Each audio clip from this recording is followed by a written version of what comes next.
एक महिला की आजादी की लड़ाई अब मौत की सजा में बदल चुकी है। जो करना चाहती थी खुद को आजाद, अब कैद है जिंदगी और मौत के बीच। यमन का कानून कहता है जान के बदले जान, लेकिन क्या इंसाफ भी यही कहता है? कभी कभी एक गलती इंसान की पूरी जिंदगी बदल देती है। ये कहानी एक ऐसी भारतीय नर्स की है जिसने अपने आत्मसम्मान और आजादी की लड़ाई में ऐसा कदम उठा लिया जिसने उसे मौत की दहलीज तक पहुंचा दिया। ये कोई आम अपराध की कहानी नहीं है, बल्कि ये कहानी है एक महिला की जो अपमान और अत्याचार के बीच इंसाफ की तलाश में भटक रही है। यमन की जेल में बंद निमिषा प्रिया की सांसें आज उस परिवार के फैसले पर टिकी है जिसने अब तक उसे माफ करने से इनकार कर दिया है। ये मामला सिर्फ एक अदालत का नहीं, बल्कि इंसानियत, दया और न्याय के बीच एक कठिन इम्तिहान बन चुका है। निमिषा प्रिया ने साल 2008 में यमन में बतौर नर्स काम शुरू किया था। वहां उन्होंने एक स्थानीय नागरिक तलाल अब्दो मेहदी के साथ मिलकर एक मेडिकल क्लिनिक खोला। शुरुआती दिनों में सब कुछ सामान्य था, लेकिन धीरे धीरे रिश्तों में तनाव बढ़ा। निमिषा का आरोप था कि तलाल ने उनका पासपोर्ट जब्त कर लिया था और उनके साथ मारपीट और यौन उत्पीड़न करता था। इसी यातना से छुटकारा पाने के लिए निमिषा ने एक दिन ऐसा कदम उठा लिया जो आज उनकी जिंदगी का सबसे बड़ा बोझ बन गया। 2017 में उन्होंने तलाल को बेहोश करने के लिए एक दवा दी जिससे उनकी मौत हो गई। इसके बाद उन्होंने उसका शव छुपाने की कोशिश की और यही अपराध उन्हें मौत की सजा तक ले आया। यमन की अदालत में उन्हें 2020 में मौत की सजा सुनाई और अब तक तमाम अपीलों और गुहारों के बावजूद ये सजा टली नहीं थी।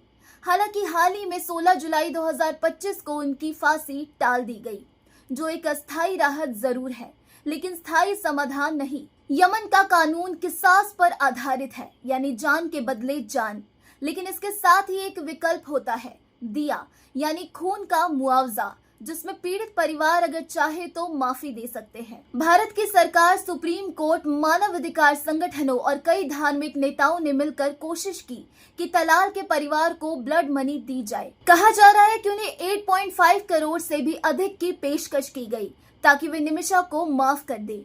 लेकिन इस उम्मीद को बड़ा झटका तब लगा जब तलाल के भाई अब्दुल फतेह मेहदी ने साफ शब्दों में कह दिया कि वे ना तो माफ करेंगे और ना ही खून का सौदा करेंगे।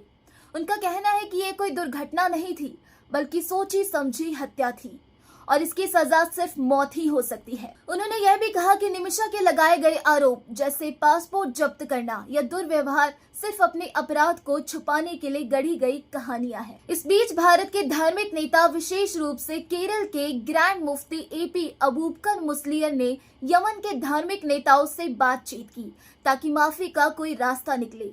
साथ ही यमन में सक्रिय हूती विद्रोहियों के साथ भी बातचीत करके फांसी को टालने का प्रयास किया गया। ये सब बताता है कि सरकार ने हर संभव प्रयास किए हैं, लेकिन अंतिम फैसला अब भी तलाल के परिवार के हाथ में है। मीडिया रिपोर्टों के अनुसार तलाल का परिवार अपने रुख पर अडिग है। उनका कहना है कि कोई भी रकम उनके भाई की जान वापस नहीं ला सकती।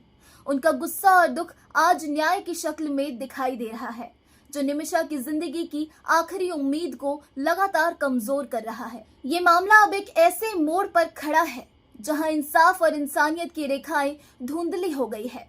एक तरफ वह महिला है जिसने दर्द में एक गलत कदम उठा लिया और दूसरी तरफ वह परिवार है जिसने अपना बेटा खोया है और अब न्याय चाहता है। क्या माफी की कोई जगह होगी? क्या ब्लड मनी के जरिए एक जीवन बचाया जा सकता है, या फिर यमन की जेल से एक और मौत की खबर आएगी? ये मामला अब सिर्फ कानून और सजा का नहीं रह गया है, बल्कि ये उस बारीक रेखा की मिसाल बन चुका है जहां इंसाफ और करुणा एक दूसरे से टकराते हैं। एक तरफ वो परिवार है जो न्याय की मांग कर रहा है और दूसरी ओर एक महिला है जिसने जुल्म से छुटकारा पाने के लिए ऐसा रास्ता चुना जो अब उसकी जान ले सकता है। निमिषा की कहानी हमें यह सोचने पर मजबूर करती है कि क्या इंसाफ सिर्फ सजा देने में है, या फिर उसमें भी जब हम किसी के हालात को समझने की कोशिश करते हैं। क्या हमें सिर्फ अपराध देखना चाहिए या उस इंसान की मजबूरी भी जो उस मोड़ तक पहुंचा? अब ये दुनिया के कानूनों से ज्यादा एक इंसानी दिल के फैसले पर निर्भर करता है। क्या वह माफ कर सकेगा? क्या वह एक और जान बचाने की हिम्मत दिखा सकेगा? जवाब अब भी अधर में है, लेकिन उम्मीद अब भी बाकी है। इस पूरे मुद्दे पर आपके क्या विचार है? हमें कमेंट कर जरूर बताएं। साथ ही चैनल पर अगर नए हो और ऐसी लेटेस्ट अपडेट्स को जानने में रुचि रखते हैं तो अभी जाकर हमारे चैनल द इंडिया टाइम्स को सब्सक्राइब कर लीजिए। धन्यवाद।